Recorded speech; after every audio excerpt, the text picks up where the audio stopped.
Hello everyone, स्वागत है आपके अपने यूट्यूब चैनल टेक्नो गुरु सुनील में।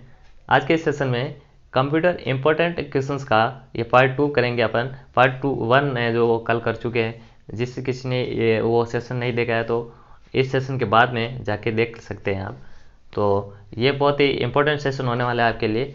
तो जल्दी से इस सेशन को शेयर कर दीजिएगा अपने दोस्तों के साथ में और बाकी सारे ग्रुप्स में, ताकि और भी जो कैंडिडेट है इस सेशन से जुड़ सके। तो शेयर कर दीजिएगा। फिर इसको सेशन को शुरू करते हैं। आई होप आपने शेयर कर दिया होगा। तो शुरू करते हैं इस सेशन को बिना किसी देरी के। पहला क्वेश्चन आज के सेशन का, विच of the following is the fastest printer. निम्न में से सर्वाधिक गति वाला प्रिंटर कौन सा है, यानी सबसे तेज स्पीड वाला प्रिंटर कौन सा है। आपके सामने ऑप्शन दे रखे हैं। Option A dot matrix printer, option B laser printer, option C thermal printer, option D line printer. तो आपका जो करेक्ट आंसर होगा वो आप कमेंट करते जाना है। करेक्ट आंसर आपको जो भी लगे वो कमेंट करते जाना है और लास्ट तक आपको खुद को एनालाइज करना है कि अपना जो स्कोर है कितना रहता है। तो इस क्वेश्चन का जो करेक्ट आंसर होगा वो है लेजर प्रिंटर। प्रिंटर से रिलेटेड बहुत सारे क्वेश्चंस बनते हैं और एग्जाम में पूछे जाने वाले यहाँ से क्वेश्चन बहुत सारे होते हैं। तो लेजर प्रिंटर फास्ट प्रिंटर हो गया। सबसे सबसे पहले देखते हैं प्रिंटर की कैटेगरी कौन कौन सी थी। तो प्रिंटर मेनली दो प्रकार के होते हैं, टू टाइप्स के होते हैं। एक नॉन इम्पैक्ट, एक इम्पैक्ट, और दूसरा अपना नॉन इम्पैक्ट। नॉन इम्पैक्ट तो इम्पैक्ट प्रिंटर वो होते हैं जिनमें जो प्रिंटिंग टेक्नोलॉजी है उसमें हैमर का यूज़ होता है, यानी कि यह पुरानी टेक्नोलॉजी के प्रिंटर होते थे, जैसे dot matrix, line printer, drum printer. ये सब इम्पैक्ट कैटेगरी के प्रिंटर हैं। और नॉन इम्पैक्ट में laser printer, thermal printer, inkjet printer, यह सब नॉन इम्पैक्ट कैटेगरी के प्रिंटर्स होते हैं। और यहाँ से और क्वेश्चन स्पीड से रिलेटेड क्वेश्चन आते हैं, जैसे डॉट मैट्रिक्स प्रिंटर की स्पीड को किस में मेज़र किया जाता है, यूनिट पूछी जाती है। तो डॉट मैट्रिक्स प्रिंटर की स्पीड को मेज़र किया जाता है डीपीएम में, यानी डॉट्स पर मिनट में।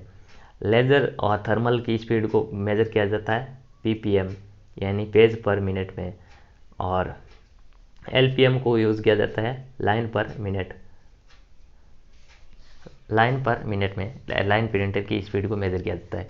और यहाँ से एक क्वेश्चन और बनता है कि प्रिंटर की जो क्वालिटी होती है, गुणवत्ता होती है, उसको कौन सी यूनिट में मेज़र किया जाता है। तो वहाँ आपका आंसर होएगा डीपीआई, यानी डॉट पर इंच।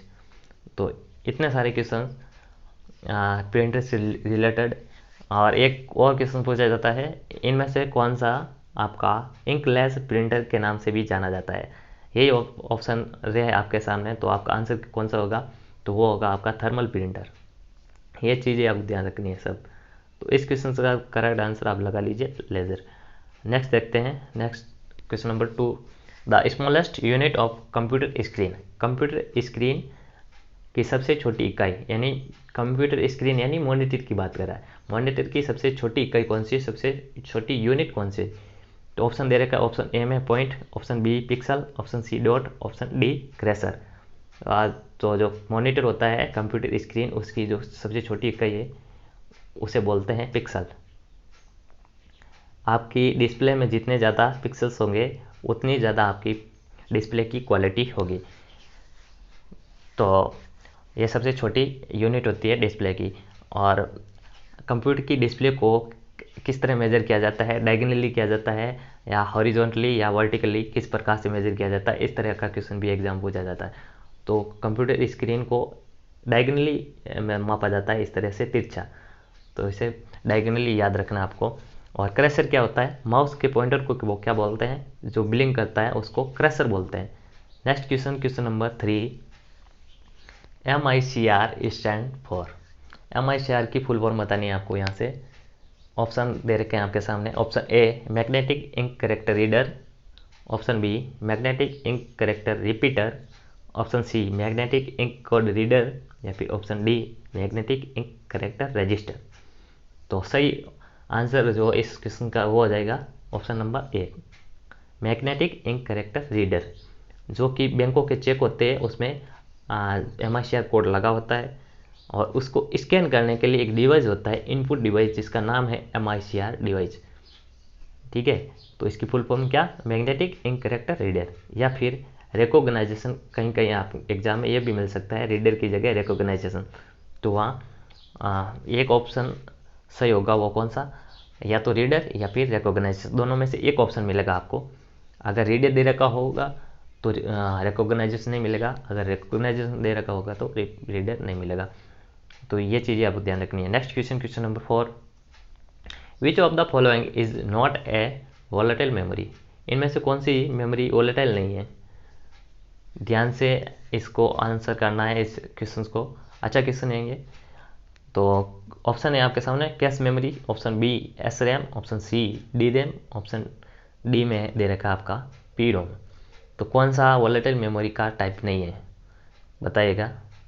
तो इसका जो करेक्ट आंसर हो जाएगा वो हो जाएगा आपका option number D P ROM. बाकी सब ये तीनों वॉलेटाइल मेमोरीज होती है। अब सबसे पहले देखिए यहाँ वॉलेटाइल आया, वर्ड आया है कि वॉलेटाइल, वॉलेटाइल का मतलब क्या होता है ये आपको पता होगा तब भी आप इनका आंसर है जो कर पाओगे। वॉलेटाइल का मतलब होता है जब भी आपके सिस्टम का पावर ऑफ हो जाता है, यानी स्विच शट डाउन होने के बाद में जो मेमोरी, जिस मेमोरी में रखा हुआ डेटा वो इरेज हो जाता है यानी डिलीट हो जाता है, तो उस प्रकार की मेमोरीज को वॉलेटाइल मेमोरी के नाम से जाना जाता है। तो कैश मेमोरी और एस रैम और डी रैम ये तीनों वॉलेटाइल मेमोरी होती है। एस रैम का फुल फॉर्म क्या होती है, स्टैटिक रैंडम एक्सेस मेमोरी।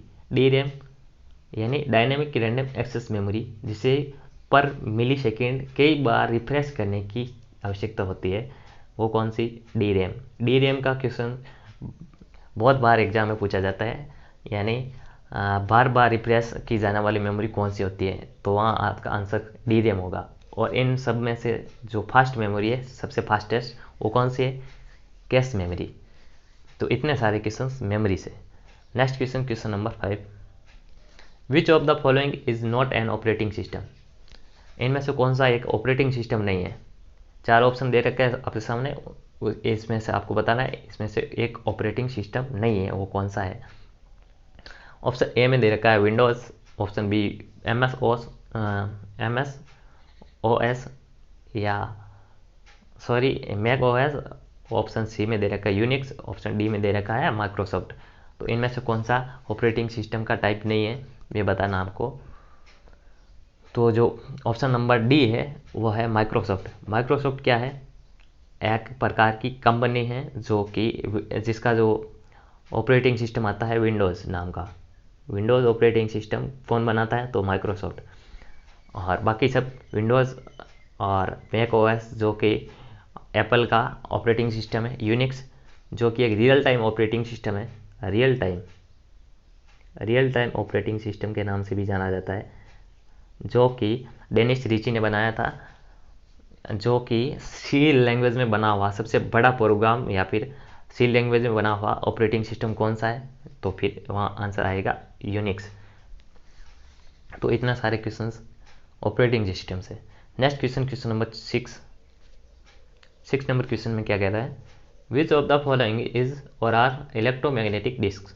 इनमें से इलेक्ट्रोमैग्नेटिक डिस्क कौन सी है। Option A floppy disk, option B hard disk, option C CD, option D both A and B. तो जो इलेक्ट्रोमैग्नेटिक डिस्क है इनमें से कौन कौन सी है, बोथ ए एंड बी, यानी फ्लॉपी डिस्क भी है और हार्ड डिस्क, दोनों ही इलेक्ट्रोमैग्नेटिक डिस्क है। तो सीडी क्या है, तो सीडी है अपनी ऑप्टिकल डिस्क। और सीडी की फुल फॉर्म क्या होती है आप सबको पता होने चाहिए, कॉम्पैक्ट डिस्क। सीडी 2 प्रकार की होती है, एक सीडी आर और एक CD R W. CD R का मतलब होता है कॉम्पैक्ट डिस्क रीड ओनली, और सीडी आर डब्ल्यू का मतलब होता है CD compact disc read and write both. इसको रीड राइट भी कहा जा सकता है, वो कौन सी, सीडी आर डब्ल्यू।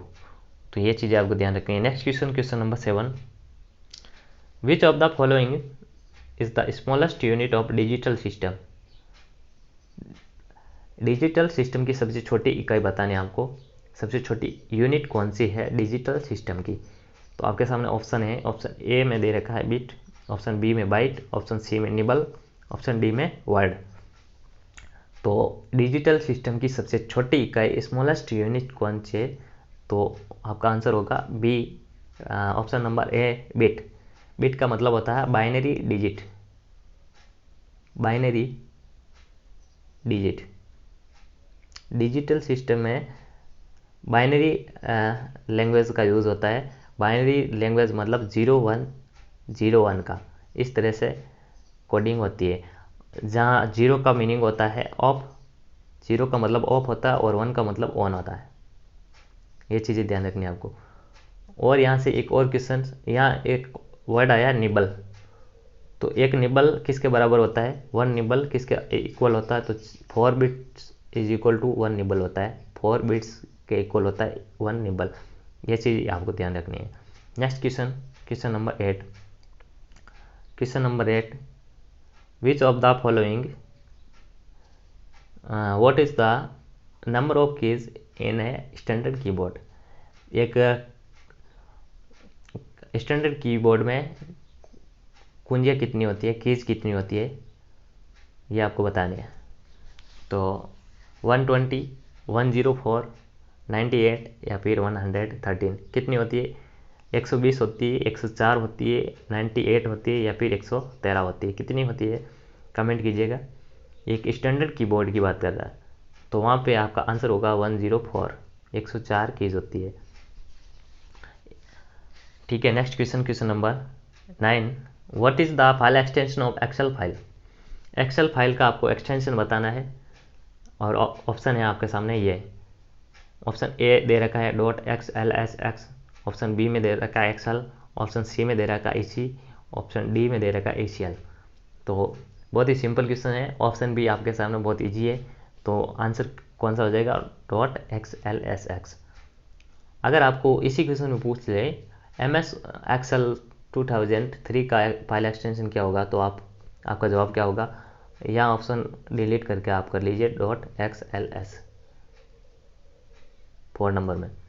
तो आपका जो करेक्ट आंसर होगा वो होगा ये 2013 के लिए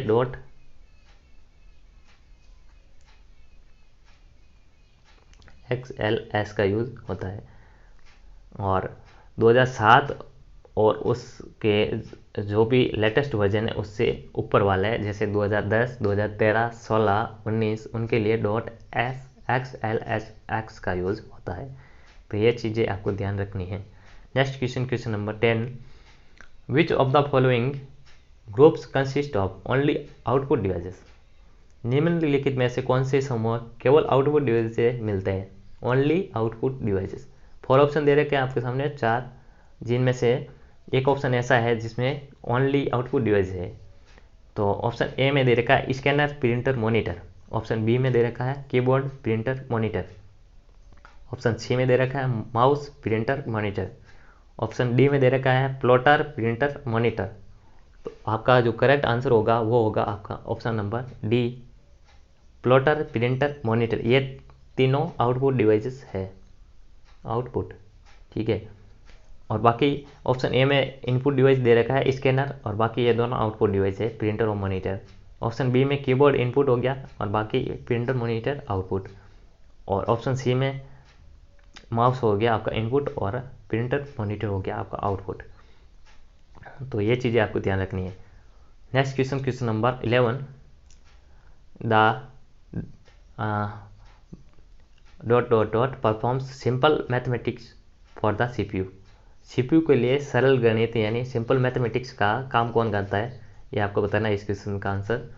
ऑप्शन ए में दे रखा है बस, ऑप्शन बी में रजिस्टर, ऑप्शन सी में ALU, ऑप्शन डी में SRAM। तो जो CPU में लगा होता है क्या, एक कंपोनेंट जो कि सिंपल मैथमेटिक्स का काम करता है, वो कौन होता है? वो होता है आपका ALU यानी अर्थमेटिक लॉजिकल यूनिट।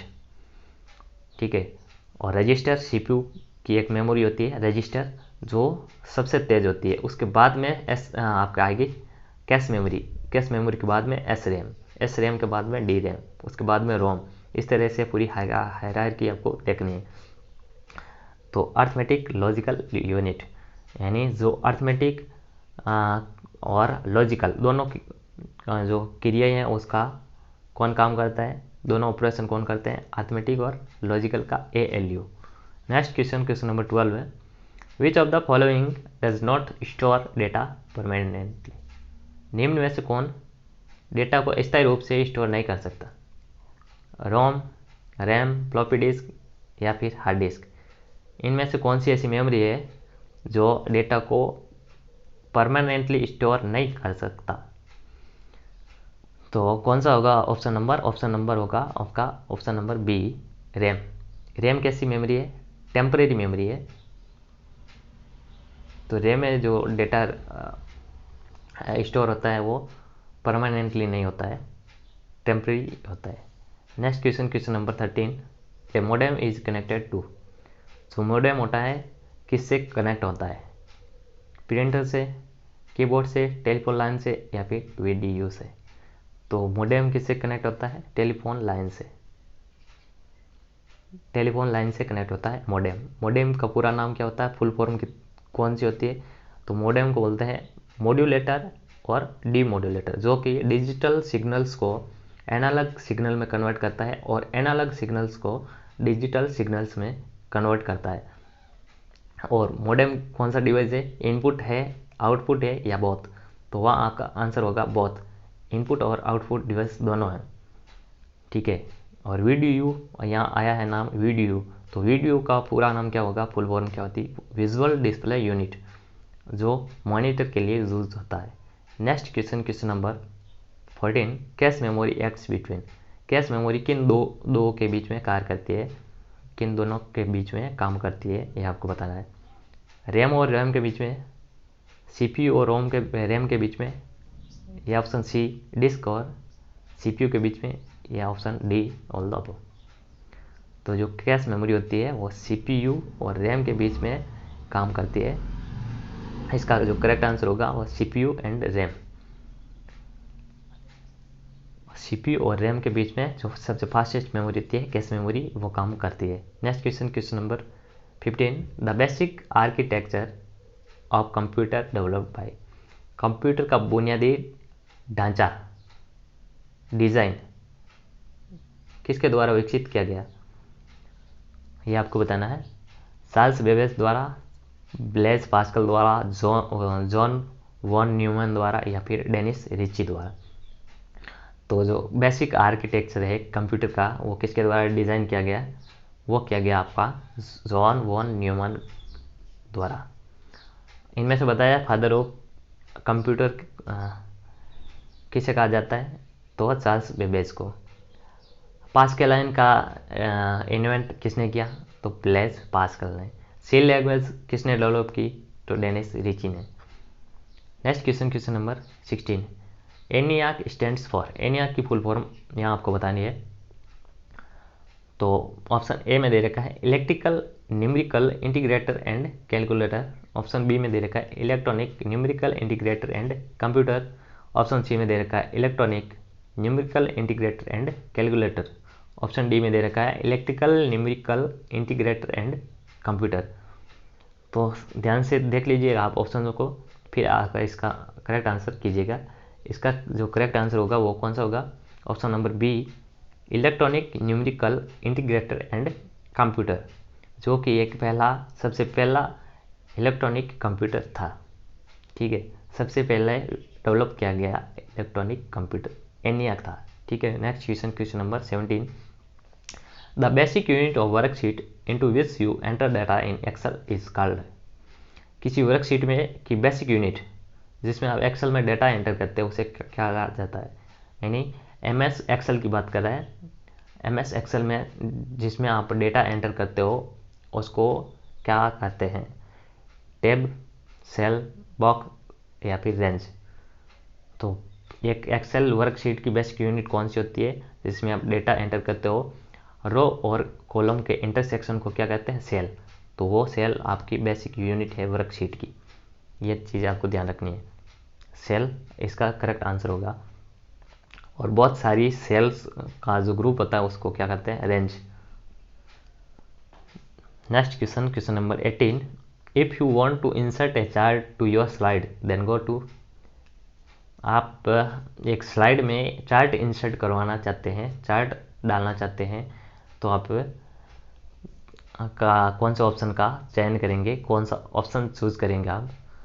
होम में जाके चार्ट का ऑप्शन, या फिर इंसर्ट चार्ट, फॉर्मेट के ऑप्शन में चार्ट या फिर टेबल मेन्यू में चार्ट। तो कौन सा ऑप्शन करेक्ट होगा इसका? इंसर्ट मेन्यू में जाकर आप चार्ट का चूज कर सकते हैं, चयन कर सकते हैं। किसकी बात कर रहा है? स्लाइड का नाम आया तो पावर पॉइंट की बात कर रहा है, MS पावर पॉइंट की, पावर पॉइंट की।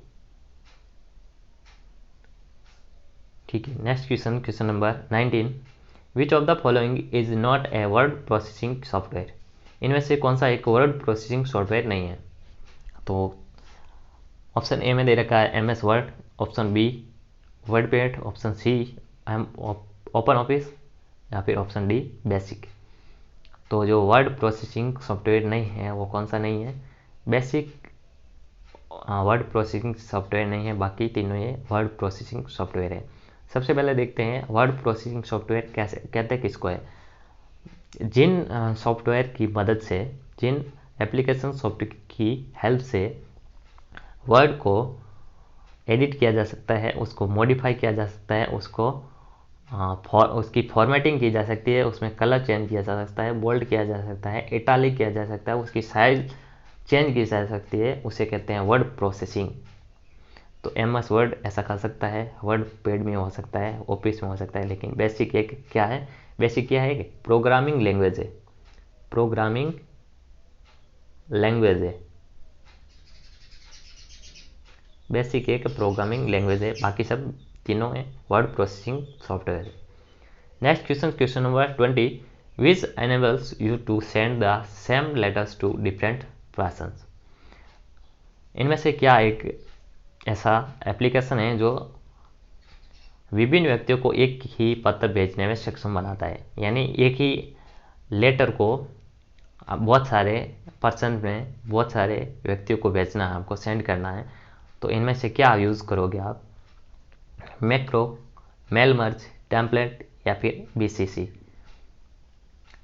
तो कौन सा ऑप्शन करेक्ट होगा? Mail merge. यानी एक ईमेल को, एक मेल को आप बहुत सारे पर्सन्स को एक साथ ही भेजना चाह रहे हो तो मेल मर्ज का ऑप्शन आएगा, वहाँ से आप इसको चूज करके एक साथ सेंड कर सकते हो। यहाँ एक वर्ड आया है BCC, ये कहाँ यूज़ होता है? तो ये ईमेल में यूज़ होता है BCC, यानी ब्लाइंड कार्बन कॉपी। टेम्पलेट क्या होता है? टेम्पलेट पहले से बना हुआ एक डिज़ाइन होता है टेम्पलेट, जिसको बाद में आप एडिट कर सकते हो। मैक्रो, मैक्रो MS वर्ड में एक आता है मैक्रो, उसके बारे में आपको बताऊंगा आगे और वीडियो में। तो ये आज के इस सेशन का लास्ट क्वेश्चन था, पूरे 20 क्वेश्चंस। तो आई होप ये मेरा ये सेशन आपको बहुत ही अच्छा लगा होगा। अगर अच्छा लग रहा हो तो प्लीज़ लाइक कीजिएगा, शेयर कीजिएगा अपने दोस्तों के साथ, और प्लीज़ सब्सक्राइब भी ज़रूर कीजिएगा यदि आप मेरे इस यूट्यूब चैनल पर पहली बार विजिट कर रहे हो तो। Thank you, bye bye, take care, love you all.